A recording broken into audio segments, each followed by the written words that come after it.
Hey CG, I'm Reagan. And I'm Nick. And we have your weekly broadcast for January 30th, 2015.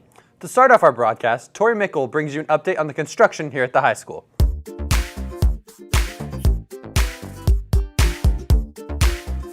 In case you haven't noticed, Center Grove High School has some changes being made.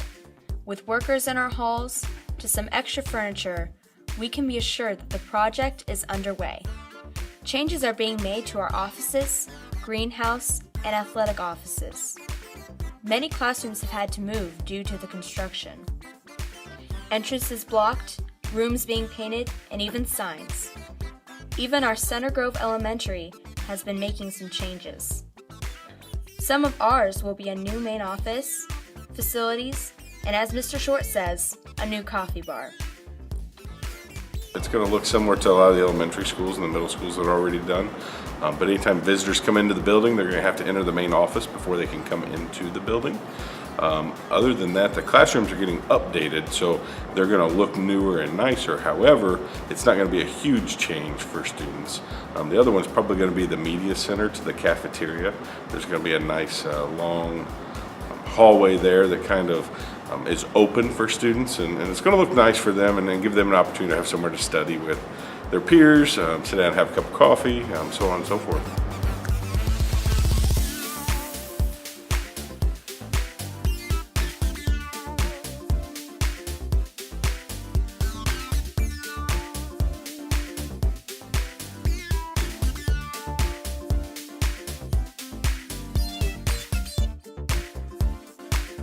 Probably getting all the teachers moved into their classrooms, it was a big change for them.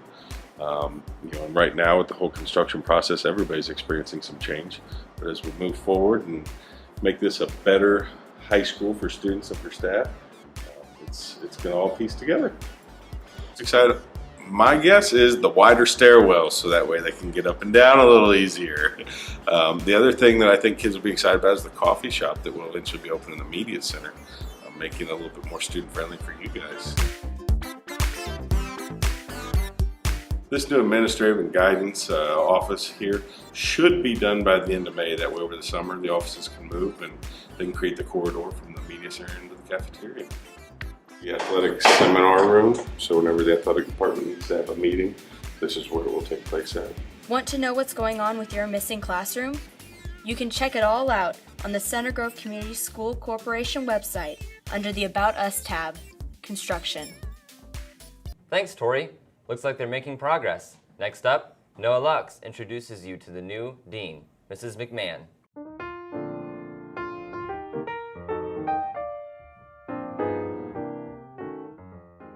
Mrs. McMahon is the new Dean of Students here at Center Grove High School. She has been within the CG Corporation and taught at Middle School Central for 14 years. She was more than ecstatic when she heard about the new position opening here at the high school. I like that I get to work with kids in a different way. Teaching, I see them, every single day and have those interactions, so I'm excited to work with different groups of kids and hopefully help them make good decisions or see things about the future. I'm also looking forward to seeing kids that I've had in 8th grade and watch them kind of grow and see how they've become as young adults versus just 8th graders. Oftentimes, deans get bad reputations because they are seen as the disciplinary enforcers. Mrs. McMahon explains other aspects of her job that are oftentimes looked over by the student body. I think I do a lot of different things. Obviously, the one thing that everybody thinks is you come to my office and you get in trouble, which isn't necessarily the case. So I do deal with discipline. I deal with attendance issues. I help students who need somebody to talk to, not necessarily a counselor, but there are a lot of times when students come and they just need someone to hear them out. So I do a lot of that, helping students make better choices, working also with maybe their schedule to try and find a way to best meet those needs at that time. Mrs. McMahon is located in the assistant principal's office. If you have any issues, she would be more than happy to help.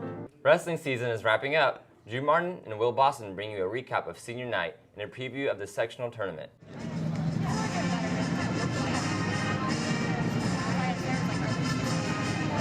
The wrestling team had its senior night festivities last Wednesday, January 21st in the West Gym. The team recognized its 4 senior members prior to its final home match of the season against the Plainfield Quakers. Our seniors are, important to, I think, every sport and organization in the high school. For us, they provide a sense of leadership. They've got a lot of experience. They've been through the grind of the season. They've competed in the sectional before, and so they understand whether it be the pressure or however you want to look at that. They know how we're going to do things. They know how we're going to approach things. So they really play a huge role. Their experience is invaluable, especially as we get ready here to move forward in the tournament series.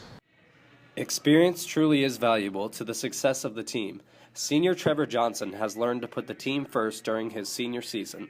Beginning of the year, I had a shoulder injury, and so I was out for a few months. And in my weight class, 170, another wrestler took it. So we had a spot open at 195 when I got cleared, and instead of going down and wrestling at 170, wrestling off for it, I decided to be a little selfless and, step up.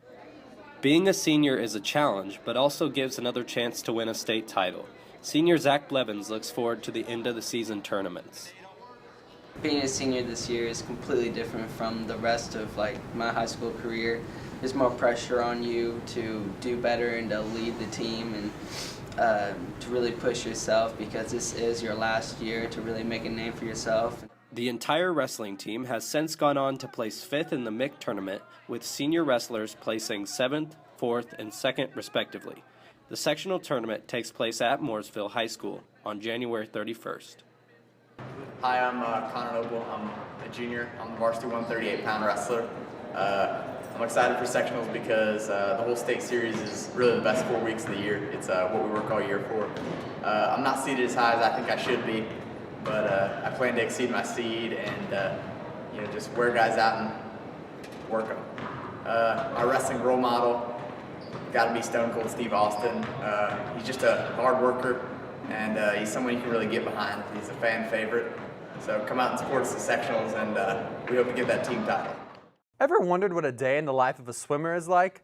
Jessica Kelly brings you a feature on swimmers and how the team is looking forward to sectionals. It's 5:30 a.m. and we are driving up to the school to get ready for morning practice. It's a lot of commitment. You have to get up in the morning and practice from 5:45 to 7. Then you have to go in the afternoon from 3 to 5. Yeah. And it's a lot of hard work, but it makes you better. Yeah, a lot of time. Yeah, it's a lot of commitment. You basically can't do anything else while you're doing it. Before school, breakfast is served to the swimmers. Our parents are really good at getting up early and bringing in food for us and making sure we get enough to eat, and they make a ton, and it's great. On Tuesdays and Thursdays, directly after school, the team will do what they call dryland. Dryland, we run probably about 30 minutes, and then we do abs and weights for another half hour. Either after dryland or after school, the team has afternoon practice, in addition to the earlier morning practice. Just to build endurance and get a lot more yards in. Makes us better, faster swimmers. We get a lot more work in, which helps us get better, and we get tired, but working out when you're tired just makes you stronger. So, what is it like to be a swimmer? Pride, confidence, and a whole lot of burnt calories. I don't know. It's fun, I guess. It's difficult. You have to wake up really early in the morning, but it's worth it at the end of the season when you break your record time. Hard, and yeah, pretty much just hard. You gotta swim a lot and no rest at all. It's a lot of hard work, but it's fun. Exhausting, it really is. It's really tiring. Well, you have to wake up super early just to jump in ice cold water and then have really hard practice and then go to school all day and just to be looking forward to another hard practice. And then after that you have to go home and be expected to eat, get your homework done, and then go to bed at a reasonable time just so you can wake back up early in the morning again. It's really hard, but it's really rewarding and I really love it. It makes you hungry, you want to eat all the time, and it's fun. Sleep, eat, swim. That's all you have time for. To be a swimmer, it's really working your butt off a lot, and we get free food afterwards, but it really pays off to make you healthy, stronger in every aspect, both cross-training and in the water. So there you have it, the day of life of a swimmer.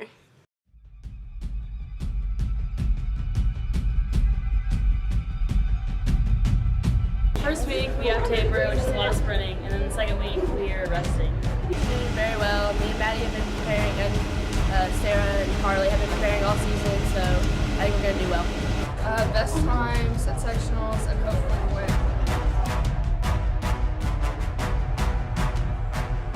Thanks, Jessica.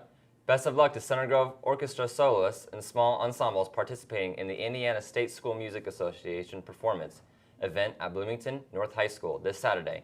Bring home the gold. And that's all we have for you this week, CG. Bye.